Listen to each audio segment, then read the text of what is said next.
bersamaan 20 April tahun 571 Masehi. Jika kita balik kembali tentang Maulid Nabi Muhammad SAW, pastilah kita akan teringat akan keteladanan akhlak dan sifat Nabi kita yang sangat mulia. Rasulullah memiliki 4 sifat yang mulia yang perlu kita teladani. Yang pertama, syirik, yang artinya jujur dan berkata benar. Yang kedua, amanah, yang artinya orang yang dapat dipercaya. Yang ketiga, fadha'ah, yang artinya orang yang cerdas ataupun pandai. Yang keempat, tabligh, yaitu orang yang menyampaikan. Berikut akan saya paparkan sekilas dari sifat-sifat terpuji tersebut, yaitu sidqa, jujur dan berkata benar. Allah berfirman dalam surat Al-Qalam ayat 4 yang berbunyi, wa innaka la'ala khuluqin 'azim, yang artinya sesungguhnya engkau benar-benar berbudi pekerti yang luhur. Sehingga Nabi Muhammad menjadi tuntunan seluruh umat manusia. Rasulullah juga memiliki sifat amanah, yaitu orang yang dapat dipercaya, baik ucapan maupun perbuatannya, dan juga memiliki sifat fadha'ah, maksudnya kecerdasan dan kepandaian yang beliau miliki tidak diragukan lagi. Dan juga beliau memiliki sifat tabligh, yaitu orang yang memiliki kemampuan dapat menyampaikan kebaikan dalam segala hal. Nabi Muhammad selalu berkata benar, baik dalam menyampaikan wahyu yang datang dari Allah Subhanahu wa Ta'ala, maupun benar dalam mengucapkan tentang persoalan yang berhubungan dengan dunia. Nabi Muhammad semasa hidupnya, dari masa kanak-kanak sehingga dewasa, sudah terkenal sebagai insan yang berhati jujur, berbudi pekerti luhur, dan memiliki kepribadian yang tinggi. Tidak ada satu perilaku perbuatan yang tercela yang dilakukan kepadanya.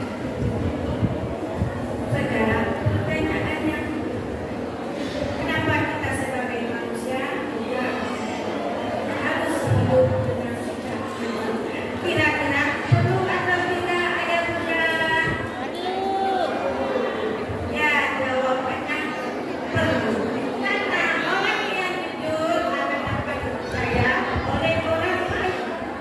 Karena membangun suatu kepercayaan terhadap orang lain itu bukanlah hal yang mudah.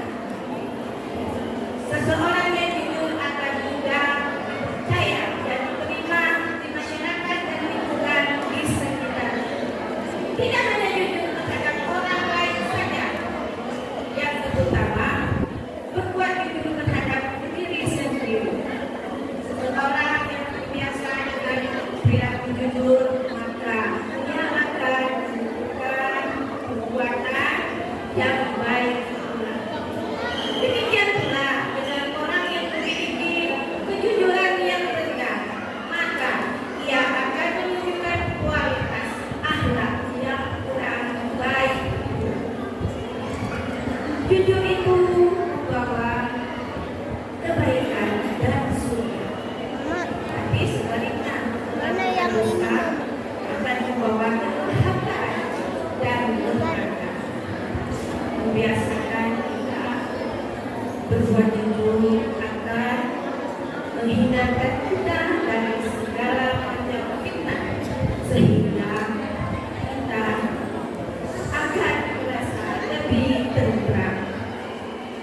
Karena kejujuran adalah cermin akhlak al-karimah. Contoh-contoh perbuatan baik yang dilakukan oleh Nabi kita. Nabi kita adalah seorang pedagang, namun tidak pernah menipu siapapun, baik pembeli ataupun majikan. Tidak juga mengurangi takaran ataupun timbangannya.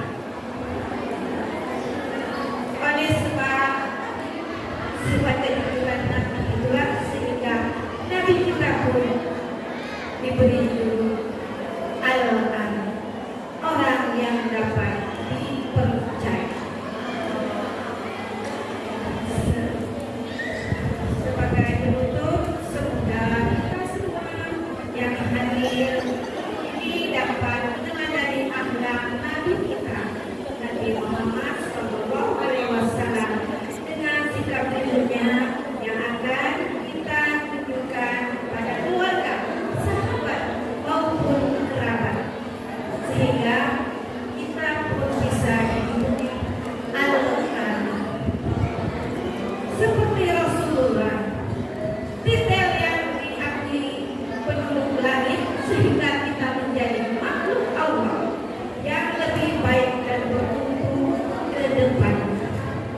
Seperti kata mutiara ini, kejujuran adalah ketenteraman dan dusta itu adalah keraguan. Hadis riwayat At-Tirmidzi. Dan sebagai panduan, air terjatuh sudah terlanjur. Bagi ramai bawa pelaku, jalani hidup secara jujur, pastikan tentram di dalam kalbu. Akhir kalam, saya ucapkan terima kasih. Jika terdapat kekurangan dan kesalahan saya, mohon dimaafkan. Sesungguhnya kesempurnaan hanyalah milik Allah Subhanahu wa Ta'ala, dan kurangnya datang dari diri saya sendiri. Kepada hadirin saya memohon maaf, dan kepada Allah hamba memohon ampunan. Wabillahi taufiq wal hidayah. Wassalamualaikum warahmatullahi wabarakatuh. Wabarakatuh. Selanjutnya, selawat dengan nomor urut 04. Badan kekal, umurnya tua, bawa pedang, bukanlah petani. Apa kabar hadirin semua? Selamat datang di acara ini. Berlibur ke pulau naik kapal selam, menunggunya di pinggir dermaga. Ketika ada yang mengucap salam, harap dijawab dengan seksama. Assalamualaikum warahmatullahi wabarakatuh. Alhamdulillah, alhamdulillahi rabbil alamin, wa bihi nasta'in ala umurid dunya waddin, wa sallallahu ala sayyidina Muhammadin wa ala alihi wa sahbihi ajma'in. Rabbi shrah sadri wa yassir li amri wahlul 'uqdatam min lisani yafqahu qawli. Amma ba'du.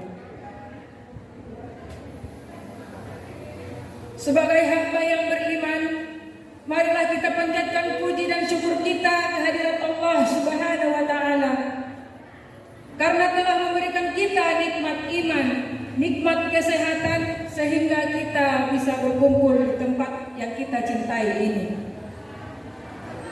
Sholawat serta salam marilah kita haturkan kepada junjungan kita Nabi Agung Muhammad Sallallahu Alaihi Wasallam yang berlafazkan Allahumma sholli ala Sayyidina Muhammad wa ala ali Sayyidina Muhammad. Mudah-mudahan kita semua tidak akan pernah menjadi umat yang bakhil akan sholawatnya. Amin, amin ya rabbal alamin. majelis juri yang saya hormati, serta ibu-ibu hadirin yang saya sayangi. Perkenalkan, nama saya Mepina Manau yang ditugaskan dari Kecamatan Longsa untuk membawa pidato pada hari ini. Pidato yang akan saya bawa hari ini bertemakan memperingati hari kelahiran Nabi Muhammad Sallallahu Alaihi Wasallam 1441 Hijriah.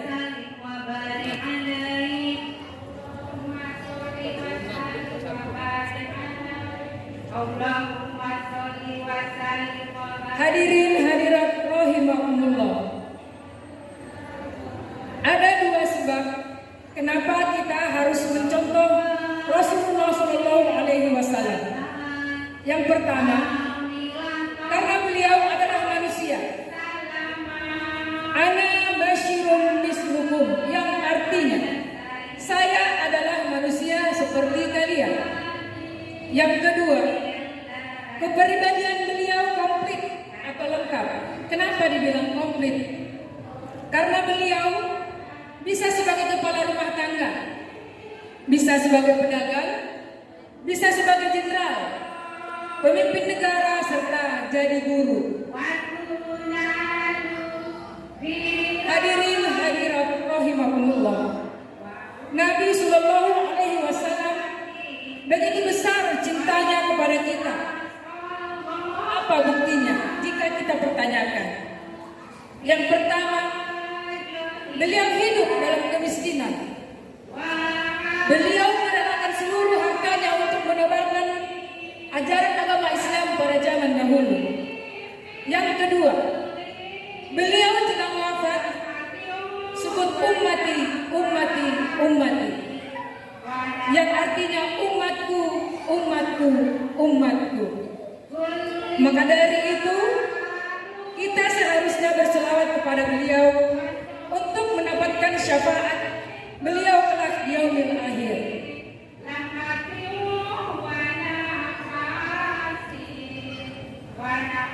Hadirin hadirat rahimakumullah. Peringatan Maulid Nabi ini bukan hal yang baru kita dengar. Bahkan Maulid Nabi ini sudah menyebar luas ke seluruh dunia, bahkan tanah air. Itu semua hendaknya kita lakukan, jangan bersifat lahiriah.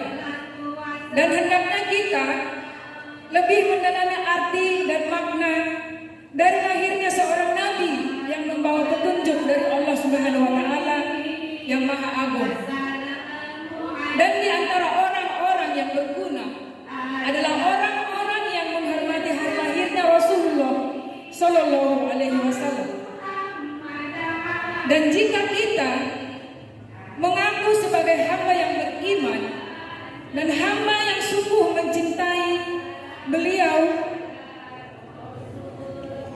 dengan mengadakan peringatan-peringatan yang mengandung makna dan arti dari kehidupan beliau. Tetapi janganlah berlebihan, karena Allah Subhanahu wa taala tidak menyukai hal yang demikian.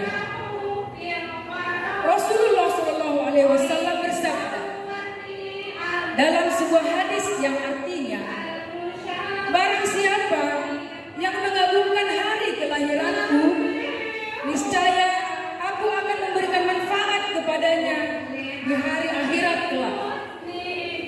Dan barang siapa yang mendermakan 1 dirham saja dalam memperingati hari kelahiranku, maka seakan-akan dia mendermakan 1 gunung emas di dalam Allah Subhanahu wa taala. Hadis di atas memberikan pengertian bahwa betapa pentingnya kita memperingati hari kelahiran Rasulullah Sallallahu Alaihi Wasallam.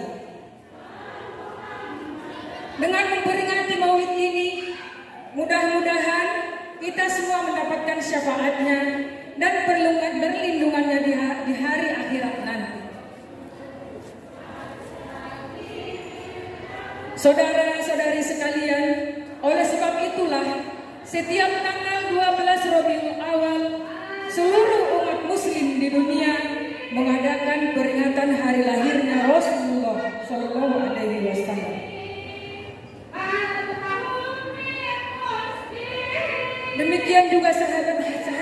lainnya. Lalu bagaimana dengan kita? Marilah kita mencintai Muhammad Sallallahu Alaihi Wasallam. Dan oleh karena itu kita harus siap berjuang, rela berkorban. Hidup adalah perjuangan. Perjuangan itu butuh pengorbanan. Berani hidup, berani berjuang, berani berkorban. Dan jika tak berani berkorban, jangan berjuang. Tak berani berjuang, cuti sajalah dari hidup ini. Terima kasih. Pisau diasah pagi-pagi, bawa ke kebun untuk membabat. Berakhir sudah pidatoku ini, semoga bisa memberi manfaat. Penjahit benang di dalam peti, Ibu Tuti menjahit kebaya. Saya pamit undur diri. Terima kasih atas perhatiannya. Wassalamualaikum warahmatullahi wabarakatuh.